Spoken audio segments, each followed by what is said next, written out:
La parole est à présent à Madame Blandine Brocard pour le groupe Les Démocrates.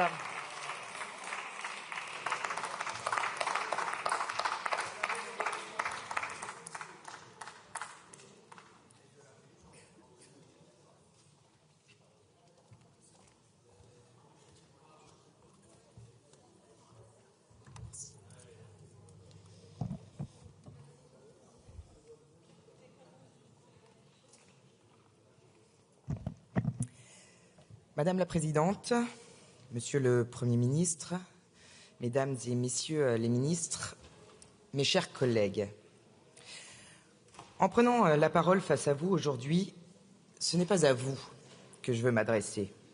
C'est en pensant aux Français et à eux seuls que je parle. Parce que nous sommes là, vous comme moi, par leur volonté. Et nous sommes là pour eux, rien que pour eux. Et à force de ne parler qu'entre nous, on en oublie à qui nous devons vraiment rendre des comptes. Parce que c'est leur voix, leur colère, leurs espérances, leur vie que nous devons porter. Pas nos égos, pas nos ambitions.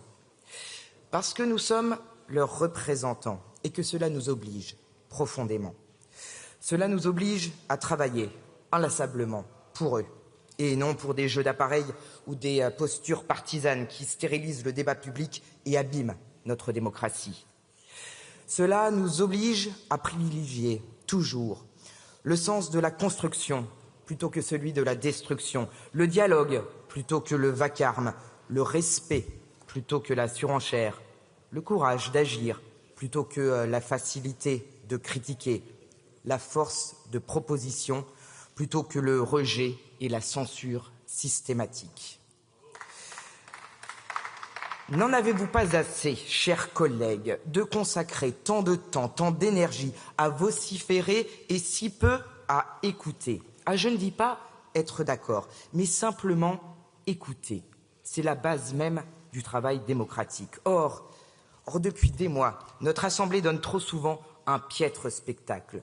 Celui d'un champ de bataille où l'on crie plus fort qu'on ne construit, où le bruit remplace le sens, où les invectives tiennent lieu de pensée. N'en avez-vous pas assez, chers collègues censeurs, de confondre opposition et obstruction, de penser que crier c'est convaincre, de refuser tout débat avant d'essayer de comprendre et de déposer des motions de censure avant même d'avoir entendu la déclaration de politique générale du Premier ministre? Quelle étrange conception du débat démocratique, quelle curieuse idée de la responsabilité parlementaire. Et si, au lieu d'une motion de censure automatique, vous proposiez enfin un projet alternatif, un plan B, comme le font nos voisins allemands? Pas tout à fait. Là-bas, on pratique la motion de censure constructive. On ne se contente pas de dire non, on doit proposer une autre voie et surtout, convaincre une majorité. C'est cela, la politique. Proposer, porter une vision, convaincre, pas juste taper du pied en criant « censure ». La situation du pays et celle du monde exigent tout l'inverse, du sérieux, de la responsabilité et du travail. Ces mots semblent devenus désuets pour certains, mais ils sont exigés par les Français. Alors écoutons-les et mettons-nous au travail vraiment. L'urgence est de redonner du sens à la politique, de la rendre à nouveau lisible et crédible. Soyons dignes des Français, redonnons du crédit à la parole publique. Refusons que la politique, avec un grand P, soit salie, bafouée, caricaturée par le vacarme des siamois populistes et la paresse des cyniques. Alors oui, certains ici ne veulent que le chaos. D'autres prospèrent sur les peurs, sur les colères, sur les blocages qu'ils organisent eux-mêmes. Les uns et les autres rêvent d'un effondrement, car c'est la seule manière pour eux d'exister. Mais nous sommes, j'en suis convaincu, bien plus nombreux et de sensibilités différentes à croire sincèrement à notre engagement, à vouloir servir et non se servir. À ceux qui ne cessent d'être dans les outrances et les caricatures, à malmener nos institutions, qui jouent avec la colère et les mensonges comme on joue avec le feu. Stop. Stop, car à force de tout dénaturer, c'est la démocratie elle-même que vous détruisez. Car à force de tout balayer d'un revers de la main, c'est notre force d'action et de changement pour les Français que vous freinez. Et finalement, ce n'est pas le gouvernement que vous affaiblissez, c'est le pays tout entier. La France, ce n'est pas un champ de ruines partisanes, c'est un héritage commun, une exigence de chaque jour et un avenir partagé. Elle mérite tellement mieux que nos querelles d'appareil, nos indignations de façade, nos micros tendus pour un buzz. Ah ça, il est toujours plus facile de dénoncer que de proposer, de critiquer que de construire, de diviser que de rassembler. Mais si nous ne faisons que cela, à quoi servons-nous?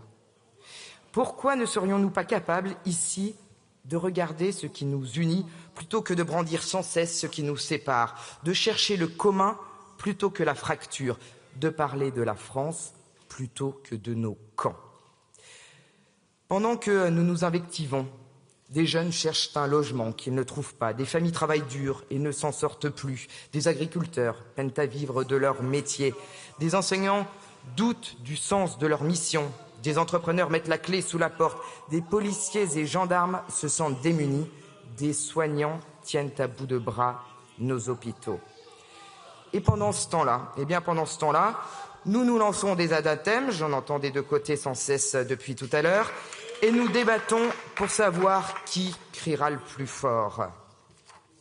Mes chers collègues, par ces mots, je nous parle à tous. Je nous appelle à nous réveiller, à nous rappeler la raison pour laquelle nous sommes ici.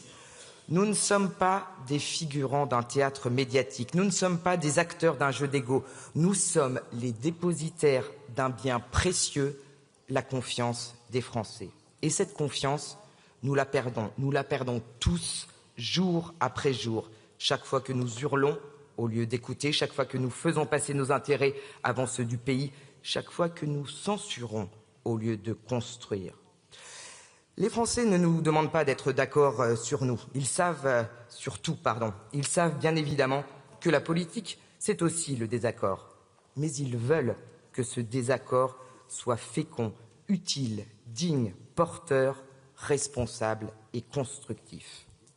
Le Premier ministre nous assure ne pas faire usage du 49.3. Saisissons cette occasion pour essayer de nous écouter et, à défaut de nous entendre, pour construire la nuance.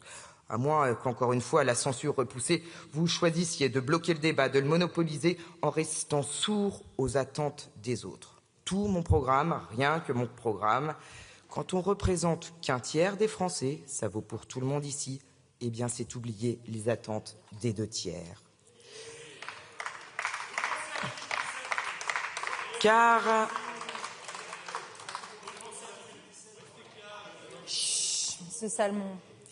nos divisions vont bien au-delà du spectacle affligeant et mesquin que nous offrons à nos concitoyens, qui ne savent d'ailleurs plus vers qui se tourner entre des responsables impopulaires et des irresponsables populaires. Nos divisions, elles nous rendent surtout très vulnérables et nous placent dans une position d'extrême fragilité face à un contexte géopolitique international où les équilibres se tendent et où les menaces se rapprochent. Ceux qui refusent de le voir, au mieux se bercent d'illusions, au pire mentent et trompent les Français. Pendant que nous nous écharpons sur des postures, le monde, lui, ne nous attend pas. Alors, on peut bien continuer à se quereller sur l'âge de départ à la retraite, alors que, soit quand même dit en passant, tous nos voisins l'ont relevé. Mais à quoi cela sert-il si, dans le même temps, les dangers s'accumulent à nos portes? Ingérences étrangères, dirigeants belliqueux ne jurant que par l'extension de leur territoire, cyberattaques visant à faire éclater notre démocratie, risque d'intrusion dans nos espaces aériens et maritimes, projets d'attentats terroristes sur notre sol. Notre pays n'est pas un îlot protégé de l'extérieur. Nos débats, nos faiblesses, nos divisions, nos clivages sont observés, exploités et manipulés par d'autres puissances. Face à cela, notre devoir est clair. Protéger la France dans son intégrité, dans sa liberté, dans son unité, dans sa souveraineté. Et le premier rempart, c'est la lucidité, et non les dogmatismes, dont certains se révèlent être une véritable 5e colonne. Et le premier acte de courage, c'est la vérité, et non la facilité et la complaisance. Mes chers collègues, Nous n'avons pas le droit d'abandonner la politique aux cyniques. Nous n'avons pas le droit de laisser le doute, la peur et le bruit gouverner à notre place. Nous n'avons pas le droit de décevoir encore. Alors maintenant, au travail. Les Français nous attendent et ils ont raison, parce qu'ils ont besoin de nous, non pas comme d'un triste spectacle, mais comme d'un espoir. Redonnons à la politique ce qu'elle n'aurait jamais dû perdre, le sens du service, le sens du collectif et le sens de l'honneur. Merci beaucoup, Madame la députée.